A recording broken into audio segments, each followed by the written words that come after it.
Building the whole podcast technology now that we've shifted locations to your kitchen table. Yeah, this is pretty cool. It's a little different, but everything's a little different these days. Yep. And that's a good thing. I was listening to the last couple of shows, and I'm trying to see if it's like coming out the way I want it. You know, I listened to it on a couple of different things. I listened to it with my AirPods. I listened to it with headphones. I put it on the Alexa machine. Yeah. No, Alexa, nothing. Never mind. That's like 4 downloads that you've given us. I appreciate that. So, I don't know, guys. Tell us how it sounds. I feel like I've just listened to it so many times now. I don't know what I'm listening to anymore. I think we've gotten some complimentary compliments from people about the sound. Those are my favorite kind of compliments. Indeed. Yeah, so this is pretty cool. We're back here for another experimental episode. That's photographically, that's a bad picture because I'm sorry. Sorry, folks. I know this is compelling radio. This is where it's at. Okay, pictures have been taken. And we're back. Welcome to Recovery in the Middle Ages, the podcast about 2 middle-aged suburban dads and their pursuit of life, love, and recovery. I'm Natx. And I'm Mike. And boy, do we have a show for you. Yes. Today on RMA, it's RMA in the morning with Nat and Mike. Good morning, good morning, good morning. Good morning. How's everybody doing today? Good, great. Yes. Me too. So great. Before we get started, Nat, we need to talk about alcohol recovery in the workplace. Okay. Yeah. Talking about sobriety and proving it to your employer can be so difficult. And our friends at SoberLink would like to help. They would. Yes. So if you need a reliable way to present a documented proof of sobriety to a boss or a loved one, nothing says loved one like documented proof of sobriety. SoberLink can help. Oh, Lordy. What is SoberLink, you might wonder? Isn't it Some wonder. something with sobering? Yeah, well, it's a high-tech portable breathalyzer. Yes. Or a breathalyzer system, really, because it's not just the device, which is pretty cool in and of itself, but it's the device plus the software behind it. It's a whole network of devices that, are alerted when you fail the test. Like they immediately send a message to the police. Yes, they send a drone. They do not do those things. But it does use facial recognition technology to verify your identity, and it has unique sensors to ensure that no other air sources are being used. It sends results directly to your specified contacts, so there is no questioning whether or not you took the test and whether or not you altered the reporting. So it's considered the gold standard in the industry. And their whole idea is that being in recovery from alcohol does not define the future of your career, nor should it. So let SoberLink help. Learn more about SoberLink and request an exclusive $50 off promo code by visiting www.soberlink.com/middle-ages. Yeah, Link in the show notes. I say this every time we do an ad for SoberLink. I think it's a really, really cool device.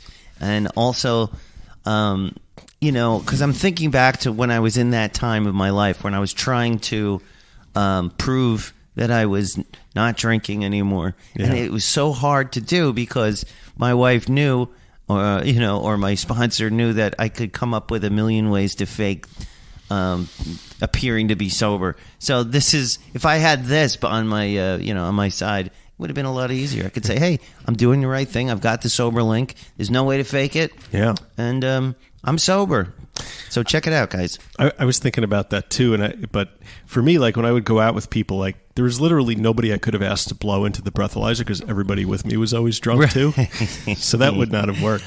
And I'm kind of wondering, like, I had this devilish idea, like maybe I should get one, when my son starts driving and be like, you can use the car, but only if when you get in and drive it, you blow into the portable breathalyzer and send me the results. And then I'm like, well, no, that would cause like issues that he would need for therapy later. Yeah, that would be some serious. Although it's on not the other worst hand, idea. yeah, it's not a terrible idea. They should put that in every car. Were we discussing that where Yes. someone had proposed that every car by law should have an Intoxilock device? It was actually proposed. It was a law that was proposed in Congress, and I don't think it really went anywhere. But I wonder how many lives that would save every year if you did have that in a car. It's one of those things that really seems like an overreach by government, but on the other hand, seems like, like you said, how many lives would that save? Yeah. I mean, you always have to balance personal freedom against social responsibility. It's the age-old conundrum in politics, right? Every day I balance those things. Well, it would seem like that a company like SoberLink would be the perfect company to sort of liaise with the car manufacturers and, make it so it's sort of not all that obtrusive. But they would need a liaiser to deal with it. I think those are called liaisons. In French, we call them liaisons. Bonjour, je suis le liaiseur. Well, liaiseur. It sounds like a fancy loser. I'm just a fancy loser. I'm a liaiseur. So, here we are. Yes. Here we are post-Thanksgiving. Yes. And did you have a nice Thanksgiving? I did. I had a very nice Thanksgiving. Went to your mom's? Yeah, it was the first Thanksgiving at my my ancestral home, where I grew up. Kingsley Castle, right? Kingsley Manor. The Kingsley Manor. But it was really cool. My mom got a chance to make her Thanksgiving dinner, and my wife's family, and my Aunt Ruthie was there. I didn't get to see my brother and his side of the family. No, they didn't come this year. No, he married into a family that has lots of children. And those children have lots of children. I see. Yeah. And they usually are not all in one place, but this year they were. And so we said, you can do that. There's like 23, 25 kids, it's nuts. Wow. So I didn't get to see my brother, but it was a good time. Good time had by all. No major arguments. Nobody was overly wasted or anything like that. That's good. Yeah. How about you? It was good. We had a lot of people over the house. We lost 2 to COVID like a few days before. I mean, they didn't die, but they are they in a better place? They just couldn't make it. And I got a funny story about that in a second. But so my son is home. So the Thanksgiving festivities for some started the night before. My son came home from college. The biggest party night of the year. Yeah. And I don't think he was really aware of that. But, his friends asked him to go out. And he said, yeah, sure, And it's so crazy. He comes home from college. And I hadn't seen him in, it really wasn't more than a month.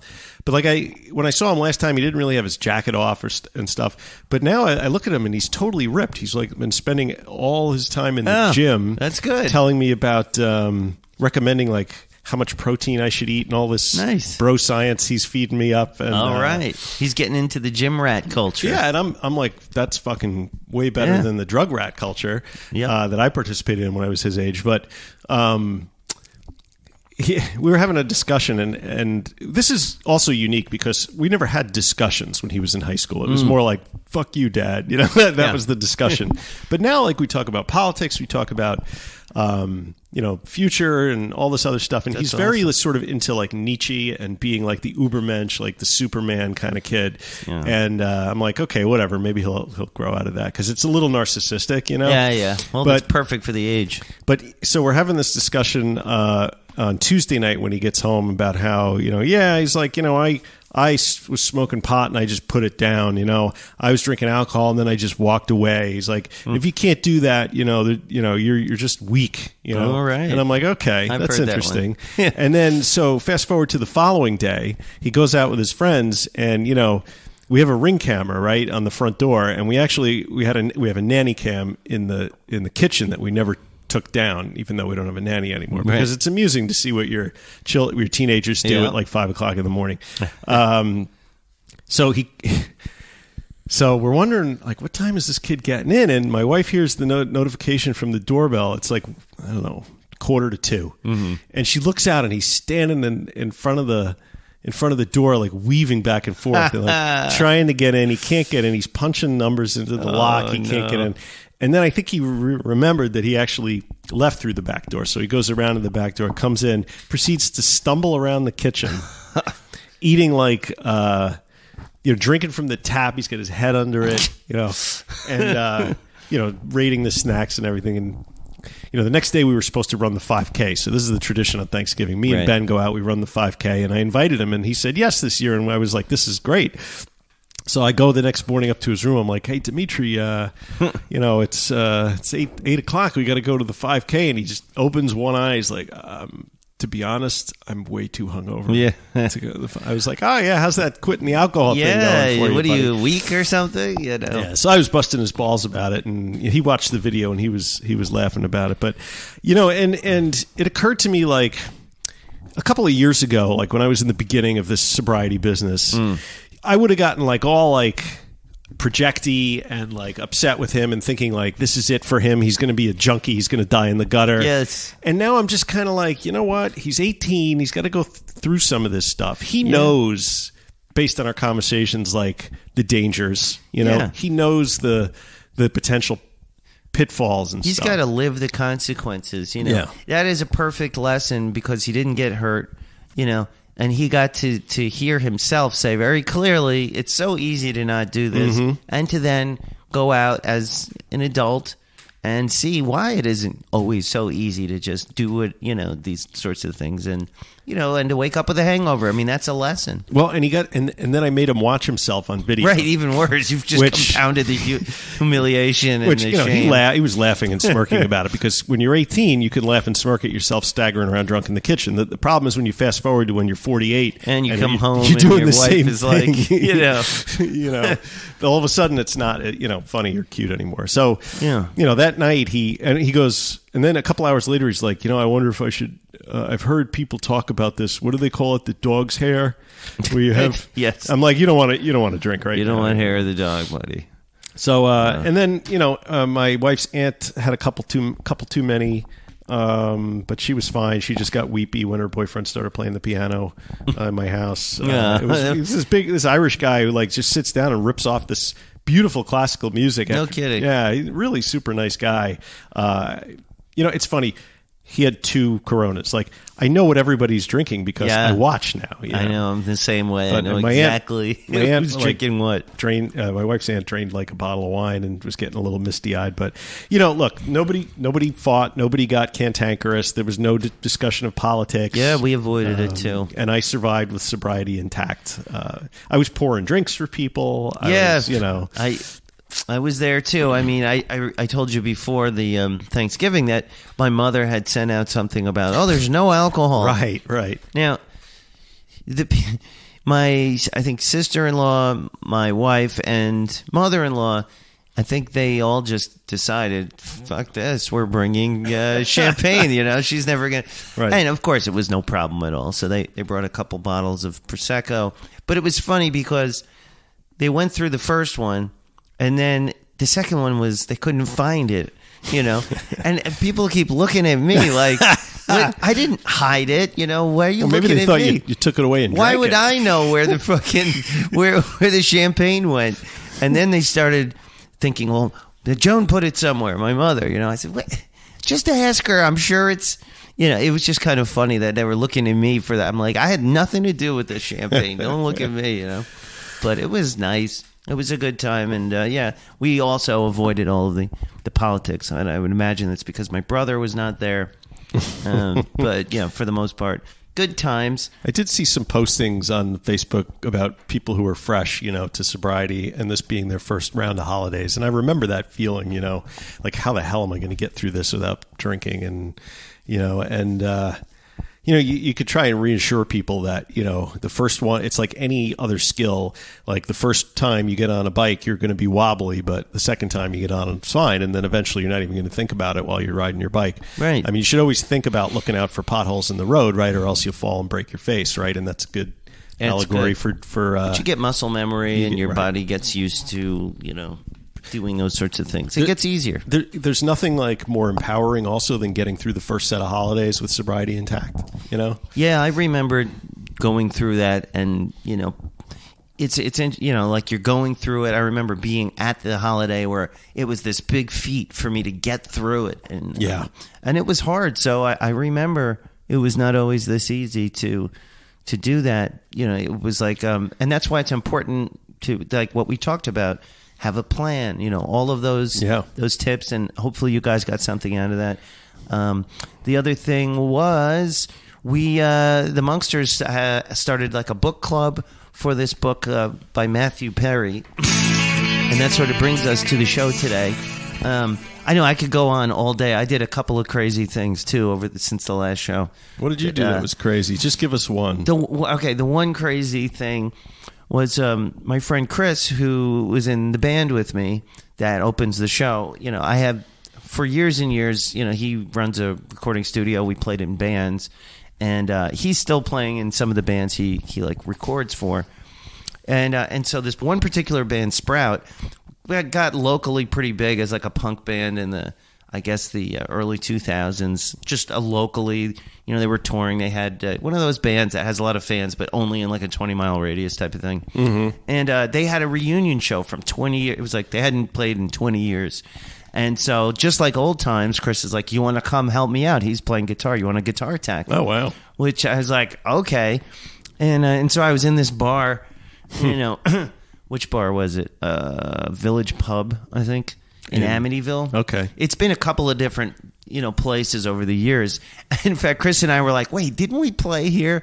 And I'm like, it used to be called The Wrong Way In. Uh-huh. And then it was called Village. It's a clever name. But it was cool to just revisit this, and there was a ton of people came out to the reunion, guys that I used to be in the studio with just because I used to assist him, just for fun. I wanted to learn about recording and stuff.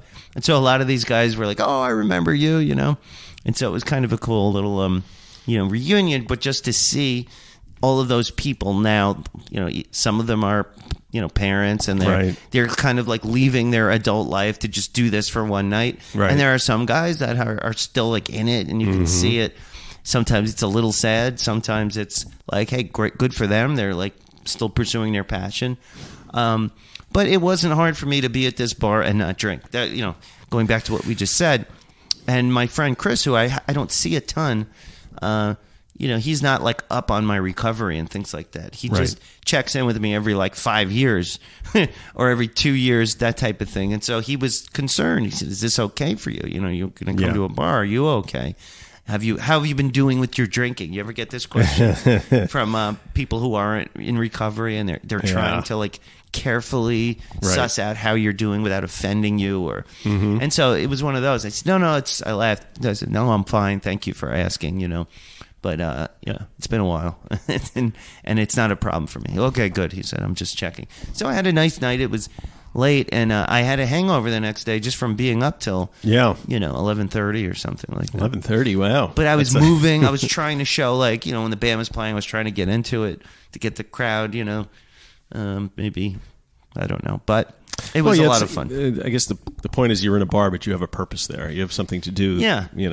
Right, So. And so it was a lot of fun. It brought back old memories, and then afterwards he took me back to he's rebuilding his house around a corner from here. Mm-hmm. It's amazing. He's building a professional studio, like, for half of it. Oh, wow. And it's like right in the building stages, and he's showing me like with the soundproofing. It's like a room within a room, and then there's like, it's amazing. He's like a pro, though? Yeah. Okay. He does like record labels hire him to like reamp guitars and things like that. So so it's a pro studio, and I can't wait for it. It's going to be awesome. Did it make you think about restarting your music career? 100%. That's the first thing. I'm like, man. I know all these people, and I'm kind of like, when I go into that scene, I'm sort of like, people think of me in that scene. Yeah.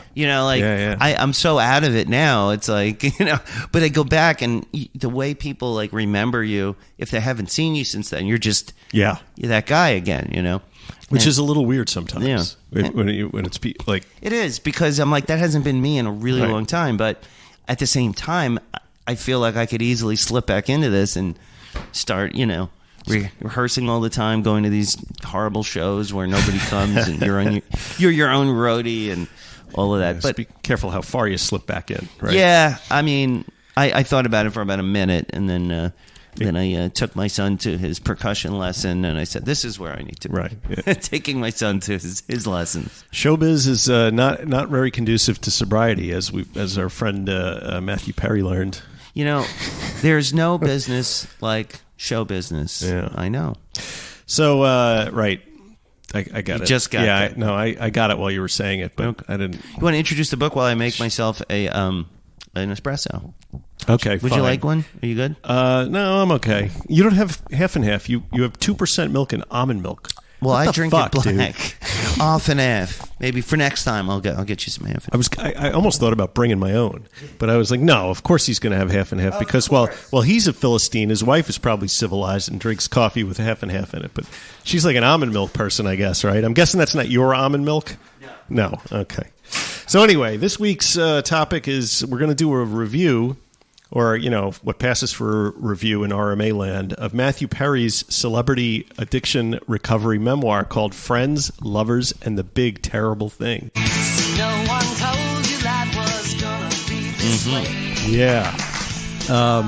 It's an Amazon best book of November 2022. Did you know this?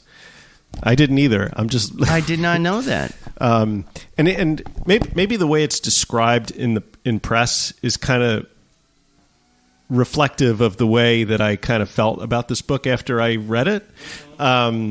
So one of the biggest celebrity memoirs of 2022, Friends, Lovers, and the Big Terrible Thing by Matthew Perry, a.k.a. Chandler Bing, is both a story of on-set antics and celebrity makeouts, as well as a tell-all of the insidious nature of addiction.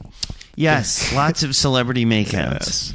There are juicy stories of fame and fortune, love and sex. Guess which co-star he had a crush on and what A-list actress he dated and dumped. But what's the most shocking is the severity of Perry's addiction. He went through detox a whopping 65 times. Jeez. Holy crap. What does AA say about insanity? Well, they're always quoting Einstein, doing the same thing over and over again and expecting a different result. Yeah. That gets quoted ad nauseum. Yeah, so one wonders 65 times if 12-step based detox didn't stick. Yeah. Maybe it was time to try something else. But anyway, it's an honest book. I'll give him that. I think some of that was probably because that's what people buy celebrity memoirs for, right? They want the name dropping. Yeah. They want the, he who delivers did this with who. Yeah. And he definitely delivers on that front. I'm not Matthew Perry. I don't have Matthew Perry's money. I never will. And this was a major topic of the book. It was Matthew Perry's money. His money. And, there's nothing wrong with that per se. I mean, that's his experience. Yes. He's being honest. Sure. But it came up, the Monksters on Recovery in the Middle Ages Patreon are doing a book club. And by the way, we started a separate Discord server for this book club. Yeah. And anybody who wants access to that can get it. Just send me an email, mike@middleagesrecovery.com. I will send you the Discord link, and you can join in the discussion. Yes, and to be clear, that is not the inner sanctum that you get access to by joining the patreon.com/recovery in the Middle Ages. It's a separate book club. And this is actually what inspired us to do this show, because they were talking about it, and like you said, it's a very honest. It was difficult for me to listen to. It's like when you hear someone in that state where it's new recovery, and I think some of you out there will remember when you were there, or you've met people in the rooms at recovery who are, they're just shy of surviving with their life. And they're in the recovery process like early, but now they want to talk about it and teach the world all about how they've done it. Kind of like what we did when we started the podcast. Almost exactly, except we had a little more space, I think, from, or I didn't. I had less than a year when we started this. So, yeah, and you know what? If you think back to when Dopey started, too, I think Dave had only 6 months. Chris had 3 years maybe at the time. But I didn't write a book. I don't know. Right. And we weren't really trying to tell people, share with them like 5 ways that you can recover with Mike and Nat. That wasn't our thing. We were just sort of sharing our journey with people and interviewing people with a lot more smarts than you or I. Well, that was, it was the learning journey. Yeah. It wasn't the teaching journey, But I don't know if Perry's really trying to teach. I don't know what it is. He delivers on what people want from a salacious, here's everything I did. He's in the, I'm going to just be honest. It's like that period of time. Like, I want to tell you everything and come out with all of that stuff. And that's what you get, which, people love that. Yeah. I mean, he he puts a lot of I don't want to say blame, but he attributes a lot of his subsequent addiction issues to some adverse childhood experiences he had growing up. His parents split up. His father left the family, and then he was shuttled back and forth between his mother in Canada and his dad in L.A., and a lot of times they would just put him on a plane at age 6 years old and send him from, wherever, Toronto to Los Angeles alone. He was going to name the book Unaccompanied Minor, because that's what he was. That would have been better. Yeah. I like that name. I think it's a better title too, but I'm guessing his publicist or whoever said, you don't have enough.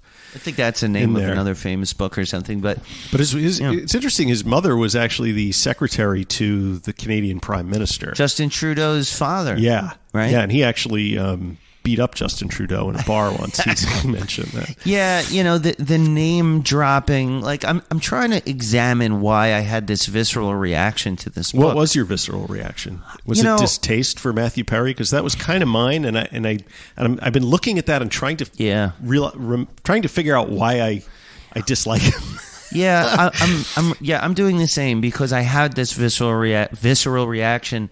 And I have to ask myself, am I just jealous? Yeah, maybe that's it. Maybe I'm just jealous about the unlimited nature of his fame and fortune. But I don't know what it is. It's kind of the same feeling I got reading the Artie Lang book. And it's not a commentary on how entertaining the book is, because it is entertaining. You get these stories about him and Julia Roberts. Like, I didn't know that. It's just. It's the lack of humility and perspective that is sort of jarring. Maybe that's it. It's just an extreme lack of perspective, and it's hard for me and lots of people to relate to that kind of fame and fortune. And so it doesn't make it wrong or bad. I don't know. I just don't like the attitude. Like, I'm hearing an attitude that maybe isn't there. I'm trying to really examine why I'm feeling this way. I don't want to put it all on him. Yeah, I don't want to put it all on him either, but you could have maybe told the stories, gotten the point across without mentioning, at least 15 times that you made $1 million an episode on Friends, the fact that you could do drugs, as many drugs as you want for just the rest of your life, comparing yourself to and the never Beatles. run out of money. Right. The fact that, you're pulling a geographic is buying and selling different houses in the Hollywood Hills because you wanted a better view. Yeah. That if Banksy's, that you started collecting art in your sobriety and you're really into Banksy's, and if your house burned down, you would rescue those first. Like, stuff like that. Like, it was unnecessary, maybe. Gratuitous. Maybe he didn't, But maybe his perspective is so fucked because he's been so rich and famous for so long. And remember, he was raised by an actor who was successful. So maybe it's this. Well, his father was the Old Spice Man. Right. Is that success? I guess so. If I was the Old Spice Man, I would be bragging about it. Yeah. Regularly. Right. I'd have a whole podcast called I Was the Old Spice Man. It's interesting that his father never used Old Spice aftershave. I know, that's great. He never wore the shit, but he certainly got paid to make a commercial. But yeah, so I mean, that was part of it. So I really tried, and it's funny because when I was talking to Dave about it, and he goes, "What are you doing on your show?" And I said, we're going to talk about this Matthew Perry book. And then I kind of gave my spiel about it. He goes, oh, what are you going to say about it tomorrow? Yeah. And I said, I don't want to be mean-spirited. That's not how I am. But I want to process these feelings. I feel like I don't know if it's jealousy or if I'm like mad that it's like a pink cloud thing, because I used to feel those things even in the rooms when they weren't talking about how rich and famous they were. It was like, oh, you don't know, this is your pink cloud, you're gonna you think you've got it all together and you don't. Well, and we sit here and we ascribe motivations to Matthew Perry, and we don't know Matthew Perry. I'm thinking, my first thought was like, okay, the guy's got like 8 months sober, he's 53 years old, his career's kind of on a downslope, but he's been sober for like whatever it is, close to a year. I'm guessing his agent told him he had to write a book because he needs to get work, and this will get him on the talk shows. But I don't know any of that. Right. I'm just a cynical asshole, right? Right. And maybe this is assholes. me projecting like my jealousy about Matthew Perry's sort of stumbling drunkenly through millions and millions of dollars in his career and still making money hand over fist. Yeah. And maybe I'm giving short shrift to Matthew Perry's talent, but maybe not. But I'll tell you, I couldn't watch Friends. Like I watched a couple episodes back then, and I didn't think it was funny. No. I thought it was, and I realized I'm in the minority in this, and I was a deadhead back then, and I wasn't into pop culture and so forth. But just living in New York during that period and seeing that apartment and those people, I'm like, I live in New York City. None of those people exist, and they film it on a soundstage in Los Angeles. And it wasn't that realistic. And one thing I noticed though is I brought it up. I was going with Chris to this that Sprout show on Friday, and he was the biggest Friends fan. Really, like to the point where he would get like as a gift and love it. Those box sets of all the DVDs and Jesus, way into you watch that more than once. He like really, really loves it. And so I brought it up with him. I said, "Oh, did you hear about this? New Matthew Perry book?" I figured, and he was. It sort of opened my eyes to the real audience for this book. It's really not us, right? The Friends fans. He was like, "Oh, I can't wait to hear about what he, with Jennifer Aniston or with Julia Roberts." And there's a lot of the like inside baseball Friends stuff in there that fans, and there's a lot of crazy fans, really want to hear. So we're also looking at it from a completely, maybe from a perspective that it wasn't intended. That's a really interesting point. I never considered that because I was talking to Erin last night at dinner, and I said, "Who is the audience for these celebrity memoirs?" Because I'm also reading Mackenzie Phillips' book, which is way better in my opinion. Love it. But and that's she has that's a great comparison, though. Sorry to interrupt, but. The point is she's got amazing perspective when she wrote that book. Exactly. And you can feel it. Right. And she's involved in the recovery. Right. She's legit. Know, what do you want to call it? Industry. She works, she helps people every day, and she does have a great perspective. And maybe part of the reason I prefer that book also, well, I think it's very interesting to hear one of these recovery memoirs written from a female perspective, because I have not read too many written from a woman's perspective. Yeah. So like her... And this isn't a review of Mackenzie Phillips' book, but I really recommend that one. It's called High on Arrival. We didn't talk about that on the show. We have not talked about that on the show. Because I've read that as well. Maybe we should do that. What I would do is refer you guys, if you want to hear some crazy shit, listen to the 2 dopey episodes that Mackenzie Phillips is on, because it's really something else, and read that book. But they're both have the Hollywood thing. They were both raised by, in some... means, although her situation was vastly different. Yeah. He had a troublesome relationship with her mother. She had a troublesome relationship with her father, whatever.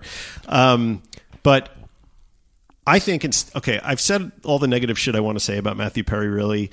There are some whiz-bombs in the book. And I would just like to, maybe we should discuss a couple of those and talk about them. So the first one is, it's not his, but he had a therapist, one of his many therapists over the years, who gave him the line that reality is an acquired taste. Do you remember hearing that? I don't. Okay. I like it, though. It is interesting because so much of what we do in addiction is to try and separate ourselves from reality that we find unpleasant. Right. And that went off like a light bulb in his mind. And it didn't really help him for a number of years. But I guess navigating the idea that what you're doing with all this using is to try and take yourself out of your reality is, it seems obvious, except when you're in the middle of it. You don't even realize that that's what you're doing. And that kind of perspective wouldn't have even helped me, even if I did realize it. Like, because you're just you're like I was in an animal state almost. Yeah, right. But I don't know.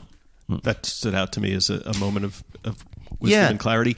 And another one, learning to be uncomfortable. Yeah. Right. Okay. And I guess another one he came out with was alcoholics hate 2 things: the way things are and change. Have you ever heard that? Is that an AA bromide? It sounds like one, but I'm drawing a blank on it. They hate change and the way things are. In other words, you're irritable, either way, restless, and discontented. But you're not going to change your behavior because you hate change. Right. Because you're afraid to change. Yeah, people love progress but hate change. That was another one I heard recently. Right. Okay. It's on that same. Yeah, and that's the conundrum that addicts we find ourselves in, when especially when we're first trying to fix things, so to speak. So yeah, no, that is he definitely has done his 1,000 hours in therapy, like that's for sure. And you can hear him kind of working it out. He just spent, he went to Hazelden. He talks about some of his rehab experiences, which I love hearing that stuff. It's just so interesting, but clearly he had opportunities because of his fame, that none of it. And he even says that. He goes, this guy saved my life when he was being resuscitated. And he had heard that the guy said, I'm not letting the guy from Friends die in my hospital, and gave him CPR, for the full 3 minutes. And he probably wouldn't have done that. He would have given up had I not been Matthew Perry. And which that's a little egocentric too. There's a lot of that stuff. I mean, he's clearly has an overinflated sense of importance just in the world, like at large. You know? He does admit in the book to being like an egomaniac with an inferiority complex. Right, he doesn't use those words specifically, but it's in there. Like, I think he recognizes that he has a healthy self-appreciation of his own self-worth. Yeah. But, like he also said, if you're going to blame your parents for the bad stuff, you have to give them credit for the good stuff. And he always blamed his mother for not being, never thought his mother was proud enough for him for being successful on Friends. So, talk about an adverse childhood experience. I mean, my mom was never proud of me for being, the biggest star in the country. I guess what does that mean? Does that mean even if we're even if we have all the money, all we're really seeking for is parental validation? Or does that sound like some hokey LA therapy shit also? No, because I suffer from that too. And that's one of the things. I mean, I'm not famous or nor am I rich, and neither is my father or anything like that. But I still kind of identified that a lot of my imposter syndrome and my lack of feeling good about my accomplishments it stems from that. Like, I don't ever feel like I will live up to the standards set by my father, basically. Sure.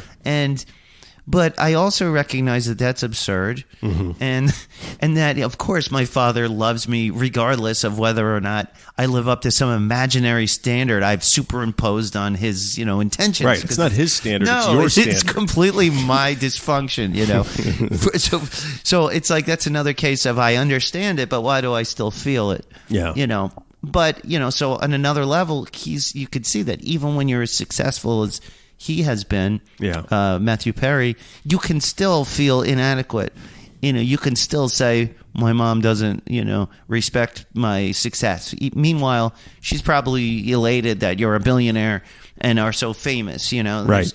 There's no falling short there except what you impose on yourself. So that's something we can all relate to, I think. Yeah. True. I mean, I remember in 2010 when my mother died, my father called an old neighbor to tell her the news, and the neighbor was like, "Oh, that's so sad. Mark." She was so happy that Mark was finally getting his act. Mike was finally getting his act together. At this point, I had been a lawyer for like 10 years, and my life was pretty together. Getting it together, but I guess when you're the child of an alcoholic, that also complicates things. Yeah. In my case, that was a complication because I no matter what I did, it wasn't good enough. But I've learned to deal with that over the years, and I no longer, my parents are both dead. So, but even before that, I didn't feel the need to impress them. I had to kind of get that out of my head a few years ago because it was causing me nothing but trouble. Yeah, and I think this is all part of maturing, and I've been known to reduce recovery to just growing up, at my own peril. Mm-hmm. But the more I examine these things, the more I it appears like this is all just maturity. It's like, as you have to deal with more adult, quote unquote, things, and you go through your parents aging and passing away, and you have to be the man of the family. Mm-hmm. And if you're doing what you're supposed to, your character rises to those new responsibilities. Yeah. And when your character doesn't rise to those responsibilities, like where I was at, it's things go horribly wrong. Yeah. And so part of this whole process, I feel like, is like a pet. It's like a process of growing and becoming that, the patriarch that you Right. were meant to be, or matriarch, depending.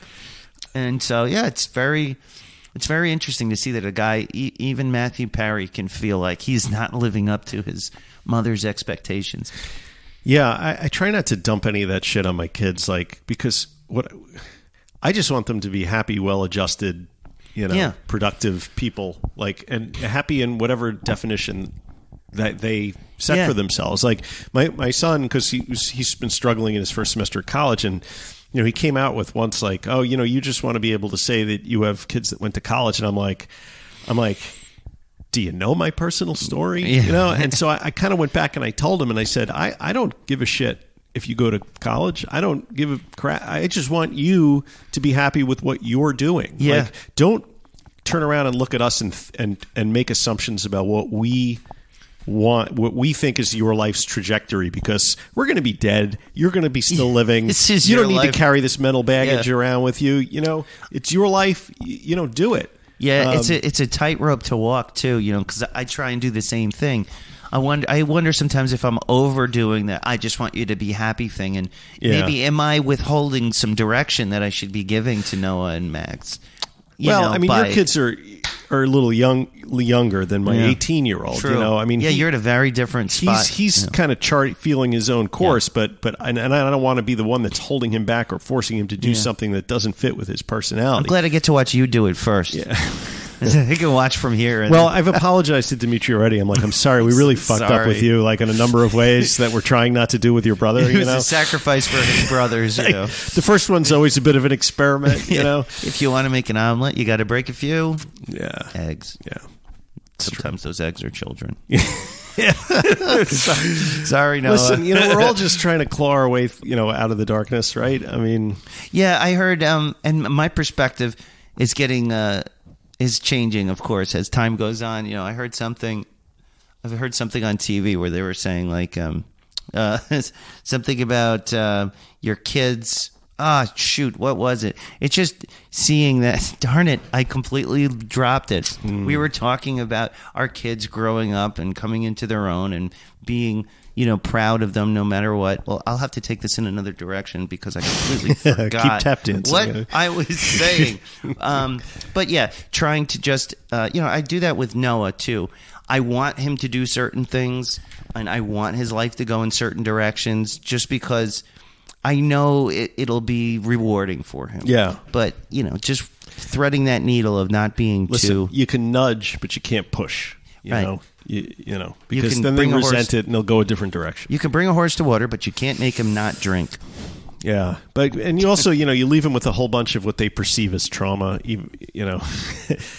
Like Matthew Perry, right? His trauma was being sent alone on an airplane across the country, or unaccompanied minor. having his parents not together. He used to get on his knees and pray to God to bring his parents together. Yeah, it's a child of divorce. It got me thinking, how much am I carrying around of how much power am I investing in childhood experiences, and how much is me looking at those childhood experiences and blaming them or attributing my difficult rocky road through substance abuse to those experiences?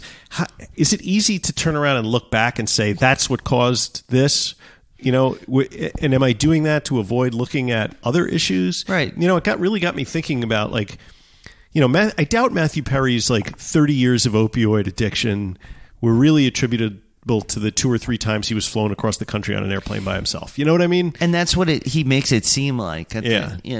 But maybe he needs to go a little deeper. I feel very presumptuous for saying so, but well, it's nice because it's an easy thing to point to, and I feel, or maybe he doesn't need to go deeper. Yeah, maybe that's perfect. Maybe you don't need to know the why all the time. Yeah, it's one of those things where if your house is on fire, you run out, right? You don't sit there and go, who started this fire and why is it burning? And, and what is the nature of fire? No, you get the fuck out of there before it kills you. What is the nature of fire? What is the nature of fire? And did Prometheus steal it from the gods? No. You jump out that fucking window and save yourself. Then, but later, a week or two later, you do have to figure out the cause of the fire for the insurance company, right? Yes. So at some point, you should venture to guess and to learn why it started. So, but you don't do it while it's. But you also don't need to necessarily know which wire in the electrical box shorted out. You just need to know it was an electrical fire, right? So maybe going to beat this analogy to fucking death, maybe you don't need to really tunnel down that far into your psyche. I mean, there's doing the work, and then there's obsessing over like your past. And I don't think obsession about your adverse childhood experiences is necessarily a good thing either. I mean, if there are people that have experienced real trauma, physical trauma, sexual trauma, and that needs to be dealt with. It needs to be brought out into the fore, and I'm sure that has a huge impact on your life and addiction. But I don't know. Maybe am I minimizing Matthew Perry's trauma because people have different reactions to the same stimuli. Right. Well, that just I kind of had a light bulb moment there when we were discussing that.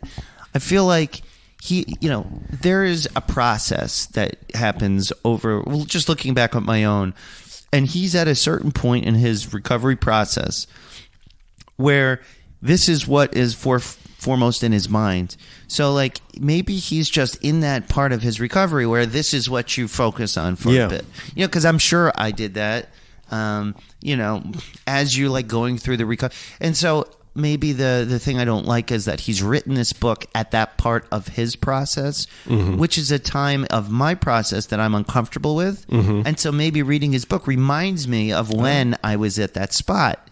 So maybe that's what makes me uncomfortable. Could be. It's sort of documenting, he's, because if he continues trying to recover the way he is, his perspective will change just like ours did. And then maybe he writes another book, but maybe that's all that it is. It's just where he's at. Yeah, but he's also had 30 years of therapy to sort of dig into the adverse childhood experience shit and figure out what therapy while you're using. I don't know if you've ever gone to a therapist while you were like, yes, like I have. Yes, I have. And they told me to stop drinking, because we can't do any therapy if I'm drinking 8 pints a day. That was hilarious. How many like therapists that I walk out of and I'm like, yeah, I'm going to stop drinking. They're like, how much do you drink per day? Right. And I'm thinking, well, if I tell you what I really drink per day, this isn't gonna work. And then you lie, and it's still too much. Right, and then they add more on top of that. They're doing the math as well. But we shouldn't lose sight of the fact that he recovered through 12-step and AA, and he when he was coming out of a Xanax binge, he claimed to have a spiritual awakening of sorts in his kitchen. Yeah, that was cringy. The bright light moment and all that, cringy. And I'm reading this and I'm like, this is the scene is set up perfectly. Yeah, the way it happened is too perfect. And I'm like, do I not believe Matthew Perry's immediate spiritual awakening, or what? Yeah, I felt shitty about feeling that way too. It just, I'll say, final words on this book because we think we have to. Do we? I don't know. What time is it? I don't know. It's like 10 after 9. Okay. And I just feel like, it seems disingenuous, but again, am I projecting my own, insecurity on it or something? Or maybe it's just disingenuous because this is the way he validates his experience, by making it a valuable piece of entertainment. Yeah. He talks a lot about how he had to make people laugh to feel like he was valid. Yeah. And he talks about being the Joker and how he doesn't always have, he's realized now, he doesn't have to be a joke machine all the time to validate his existence and to be important and to be valuable. And I understand that too. Sometimes I catch myself when I see someone I haven't seen in a while, where I feel like I have to constantly shtick and entertain, and I'm like, Yes. why am I doing that? Why do I have to keep getting this person to laugh? Like, why can't I just be normal? Why can't I just be myself? And Maybe that is yourself. maybe, but I don't love it. But that's part of who I am. I don't like who I am. Well, maybe we need to reconcile the inner and the outer, right? Isn't that what true progress in therapy is all about? I think they call that a spiritual colonoscopy. Sounds good. One last thing on the book, and I know I said I was done with saying negative things about it, but something that stood out to me is he was on buprenorphine for a long while, and taking a lot more than most people. And well, two things. First of all, he gives he starts going into the reasons why he doesn't want to do, or is not doing opiates anymore. And his principal reason he seemed to be that he can't get high on opiates anymore. That his tolerance was so high that he didn't really see any point in doing opiates anymore, because he could take all the opiates and he wouldn't get high. And I'm like, well, that seems like a pretty sketchy reason not to do opiates anymore. Yeah. And then he was talking about Suboxone, and he said, am I blocking my relationship with God because I'm taking Suboxone? And I'm like, this right there is what kills fucking thousands of alcoholics and drug addicts every year, is they go into an AA meeting and someone tells them that the medication is blocking their recovery. That's right. It's actually facilitating their recovery. And then he goes on and he blames the Suboxone for damaging his opioid receptors. That's despite the fact that the reason he had to be on it in the first place is because he kept fucking up his recovery. And, so most people don't have that experience, but now he's doing the favor of telling like millions of people that they shouldn't take Suboxone because he has like internalized the AA party line on that. And I think that does a disservice to people who are looking for an alternative recovery. Yeah. This is a common thing we see in the 12-step or just extremely conservative recovery programs. It's like throwing the baby out with the bathwater. It's just the easy way to look at it. You can't. I'm going to say this. I don't know this for a fact, but I don't think you can block your way to God. Like, I think about, like, can a fish block his way to the water he's in? Like, no. Namaste, motherfucker. That's deep. God is everywhere. Like people say, this will get you closer to God. And I always loved, that's like telling a fish he needs to get closer to water. Like, it's maybe being closer and understanding what you're doing in that water and how it works and, why and all of that. But I'm not a believer in that you can really block. I mean, you could do things to take your attention off the prize and that sort of thing. But to suggest that somehow medication will block your spiritual progress, I mean, it's like anything. It depends on what your intentions are, right? Like, you want to get high and take your gabapentin times 10 to get high when you're supposed to take 2. Like, is that the medication or is that just you? That's interesting. That's that opens up a whole other line of inquiry that we probably don't have time to get into. You might even say a whole nother. Did I say it? No, but I wanted Nother? to. No, I said nother. It's not a word. It's not a word. It's not a word. Because, there is other medication that some argue would facilitate your communication with God, like psychedelics and that kind of thing. You're right. That did open up something interesting. But regrettably, the new RMA, we don't have time to go off on these little tangents because we both have jobs to do and stuff. So, I don't know. Do you recommend this book for people? Like, if they could steal a copy, should they read it? I don't know. I mean, I think how about this? If you're interested in Matthew Perry's recovery story, you should definitely get this book. Yeah. I don't know. I have some other books I would recommend ahead of it. But the Monksters are having a book club, I think on December 15th. So, I don't know if the date's been settled, so do reach out. If you want to read a really good recovery memoir, read Joseph Naus's books instead. Yeah. They're much more reflective. But, and hopefully we can get Joseph Naus back on the show. I haven't told him yet, but I want to have him back on the show. Yeah. And yes. No, I'm sorry. I interrupted. I was going to say, and that's the way that goes. Did you want to do a story, or do we have to go? Because this is a quickie. Yeah, let's do a recovery in the news. Yes, and don't worry, guys. The music will be back. Yeah, we're going to bring all that back. We're sort of on life raft mode here, so thank you for sticking with us. Recovery in the news. I'm going to put the music in right here. Do it. I'm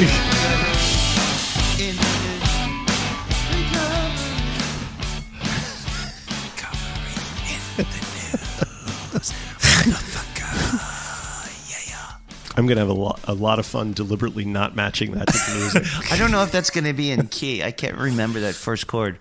In any case. Anyway. Recovery in the news. Yeah. So the recovery in the news this week comes from Fortune magazine, although this has been in every other media outlet as well. Mm-hmm. And it's semi-serious. So the title of the article is "Man Fired for Failing to Be Fun at Work Wins Compensation Lawsuit." Mr. T, the unfortunately named Mr. T, refused to comply with Cubic Partners' fun values that the court said involved engaging in excessive drinking and other problematic behaviors. So Mr. T was an employee of this French company, and apparently the French company mandated the happy hours, and you would have to go out and get shit-faced with your colleagues, and if you didn't do that, you were considered a stick in the mud, and in Mr. T's case, you were actually fired. So I pity the fool. That is great. Yes. So they made up this excuse of professional incompetence and fired him. Wow. And the so-called incompetence arose when Mr. T refused to comply with Cubic's fun values. His refusal to participate was given as a reason for his dismissal. The judge deemed that he had been wrongly fired. Mr. T could not be blamed for his failure to integrate the values of the company, which saw the necessary participation in seminars and weekend parties, frequently generating excessive alcoholism encouraged by company associates who made very large quantities of alcohol available. She added that the company advocated practices including promiscuity, bullying, and incitement to various excesses among its staff at these events. Wow. And the French, am I right? Yes. Yikes. But, that could be bankers, lawyers, whatever. Mr. T also argued that the company's fun culture was characterized by humiliating and intrusive expectations like carrying out mock sexual acts and being obliged to share a bed with a colleague when traveling overnight for work. What the hell? Managers also allegedly encouraged using nicknames and posting distorted and made-up photographs in the office. So there you have it. Wow. A judge, at least in France, has decided that you cannot be forced to participate in sexual perversions and off the wall cocktail hours. Right? Wow! It sounds just like they gave him $500,000. By the way. Wow! Yeah. That's really. I'm proud of the French for standing up for something. Standing up for anything at all. Right. Congratulations, France. Yes. The cheese-eating surrender monkeys, as they were always. Cheese-eating surrender monkeys. So, that's, I think that's amazing. It sounds like it's just, like college partying gone corporate, I mean, on a serious level, there are a lot of companies in this country that require that. If you don't participate in the happy hours, if you don't go to the bars and stuff with everybody after work, you do not make the same advances as people who do. Right. Well, you're expected to shake hands, be friendly. And when a lot of that takes place in these scenarios, it's difficult, as you're starting to find out, but not as difficult as you thought. No, it's not. And so maybe that's changing, not in France, but you could say it is changing in France because now le juge, has said, no more. Aucun. None. None. Whether or Jamais. not that jamais, right? Jamais was never. Never. Oui. Yeah. The odds of that filtering across to corporate culture in America, who knows? But it seems as though like the millennials and the Gen Z folks are drinking considerably less than their Gen X and millennial counterparts. I'd be interested to hear out there, Monksters, once you write us at Mike R. at middleagesrecovery.com and tell us, what's your work culture like? How has it changed from pre-COVID, post-COVID? Do you feel like you're in a scenario where you're pressured to drink and all of that? And let us know. And I think that is going to be recovery in the news.